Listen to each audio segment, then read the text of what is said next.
DJ গান লাগাইয়া রাসূল সাল্লাল্লাহু আলাইহি ওয়াসাল্লামের জন্মদিন পালন করতেছে। এই গানকে বন্ধ করার জন্য রাসূল আসছে, যে নাচকে নিষিদ্ধ করার জন্য রাসূল সাল্লাল্লাহু আলাইহি ওয়াসাল্লাম দুনিয়াতে আসছেন, সেই নবীর উম্মতেরা তার জন্মদিন পালন করে নাইচা নাইচা ডিজে গান বাজায়। তাহলে বুঝতে হবে তাদের ভালোবাসা সঠিক জায়গায়।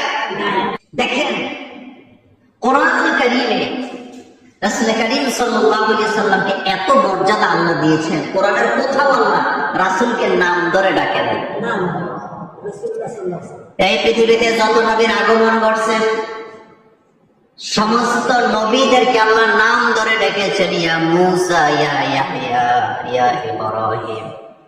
কিন্তু আপনার আমার নবীর বেলায় ইয়া মুহাম্মদ শব্দটা কোরআনে একবারও আসেন নাই। আল্লাহ জানায় দিছে, আমি আল্লাহ নিজে আমার নবীকে সম্মানের সহিত ডেকেছি, ইয়া আইয়ুহার রাসূল, ইয়া আইয়ুহান নবী। সম্মান সূচক শব্দ দিয়ে আমি আমার নবীকে ডেকেছি। সুতরাং নবীকে যখন তোমরা ডাকবা, আমার নবীর সাথে বেয়াদবি করা যাবে না।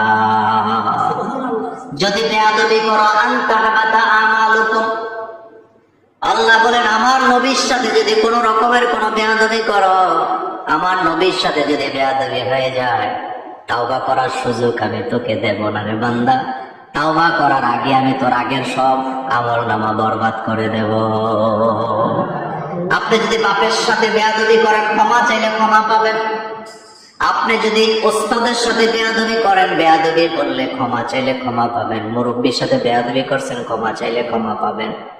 এমনকি আপনি যদি আল্লাহর সাথে কোনো বেয়াদবি করেন, ক্ষমা চাইলে ক্ষমা পাবেন, কিন্তু আপনার আমল নষ্ট হবে না। আল্লাহর নবীকে আল্লাহ এত মর্যাদা দান করেছেন, আমার নবীর সাথে যে বেয়াদবি করবে তাওবা করার সুযোগ নাই। আনতাহবাতা আমালুকুম, তার সব আমল বরবাদ করে দেবেন কে? এর থেকে বড় কথা আর কি হতে পারে?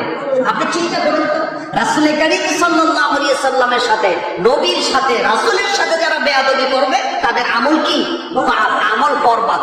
মানে যা আমল করছিল আগে সব বাতিল হয়ে গেছে। কিন্তু ইয়া নবী করে যখন ডাকে আমাদের কষ্ট লাগে আমার ভাইয়েরা। হাজার হাজার লক্ষ লক্ষ আশিকে রাসূল পাবেন, নবীর উম্মত পাবেন যারা নবীকে ইয়া নবী কয়ে ডাকে। অথচ আল্লাহ তো নবীকে ইয়া নবী বলেন নাই, আল্লাহ ডাক দিয়েছেন ইয়া আইয়ুহার রাসূল। অথবা যেখানে বলছেন মুহাম্মাদুর রাসূলুল্লাহ ওয়াল্লাযীনা মাআহু আশিদ্দাউ আলাল কুফার, তার মানে বোঝা গেল নবীকে ইয়া নবী বলে ডাকা যাবে না। এটা করলে নবীর শানে বেয়াদবি হয় কি হয় না? আপনি যখন প্রধানমন্ত্রীকে সম্বোধন করেন তখন আপনি বলেন মাননীয় প্রধানমন্ত্রী, মাননীয় প্রধান শিক্ষক। আমরা যখন মাওলানা সাহেবদের নাম বলি তখন আমরা কি বলি? হযরত মাওলানা উমর বলি, কি বলি না? হযরত মাওলানা উমর, হযরত পিসা হুজুর, এইভাবে করে মর্যাদা সূচক শব্দ দিয়ে বলি। কিন্তু রাসূল করিম সাল্লাল্লাহু আলাইহি ওয়াসাল্লামের কিছু উম্মত আছে ইয়া নবী বলে, অথচ ইয়া নবী বলাটা বেয়াদবি। ইয়াটা হরফে নেদা, এমন ভাবে ডাকা হচ্ছে বলে যেন সাধারণ কোনো মানুষের নাম নেওয়া হচ্ছে। অথচ আল্লাহ নিজে রাসূলকে এভাবে কখনো ডাকেন? এমনকি রাতের বেলা কম্বল গায়ে দিয়ে রাসূল ঘুমায় আছেন, আল্লাহ রাব্বুল আলামিন তার হাবিবকে নাম ধরে ডাকেন নাই, ইয়া মুহাম্মদ তুমি ওঠো, এটা বলেন নাই। কম্বল গায়ে দিয়ে জড়া আছে, আল্লাহ ডাক দিছেন ইয়া আইয়ুহাল মুজাম্মিল, ও কম্বলওয়ালা। আবার রাসূল চাদর গায়ে দিয়া ঘুমায় আছেন, আল্লাহ নবীকে আল্লাহ ইয়া মুহাম্মদ বলে ডাকেন নাই, এখানে ডাক দিলেন ইয়া আইয়ুহাল মুদ্দাসসির। এই আয়াত দ্বারা প্রমাণ হয় রাসূলকে নাম ধরে ডাকা যাবে না। মদিনার বাইরে থেকে কিছু লোক আসলেন, মদিনার বাইরের লোকেরা আসার পরে দেখলেন রাসূল করিম সাল্লাল্লাহু আলাইহি ওয়াসাল্লাম কামরার ভিতরে আরাম ফরমাচ্ছেন, হুজরার ভিতরে, কামরার ভিতরে, রুমের ভিতরে।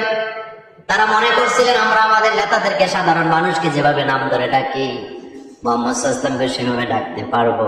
তারা ডাকাডাকি শুরু করলেন, ও মুহাম্মদ আমরা আসছি, আমাদের সাথে দেখা করো। আল্লাহ কোরআনের আয়াত নাযিল করে জানায় দিয়েছে, খবরদার তোমরা একে অপরকে যেভাবে নাম ধরে ডাকো আমার নবীকে এভাবে ডাকা যাবে না। আল্লাহু আকবার। আপনি চিন্তা করেন তো, রাসূল করিম সাল্লাল্লাহু আলাইহি ওয়াসাল্লাম আরাম ফরমাচ্ছেন আর রাসূলকে তারা ডাকতেছে নাম ধরে। আল্লাহ জানায় দিয়েছে, খবরদার তোমরা নিজেরা নিজেদেরকে যেভাবে নাম ধরে ডাকো, খবরদার আমার নবীকে এভাবে ডাকা যাবে না।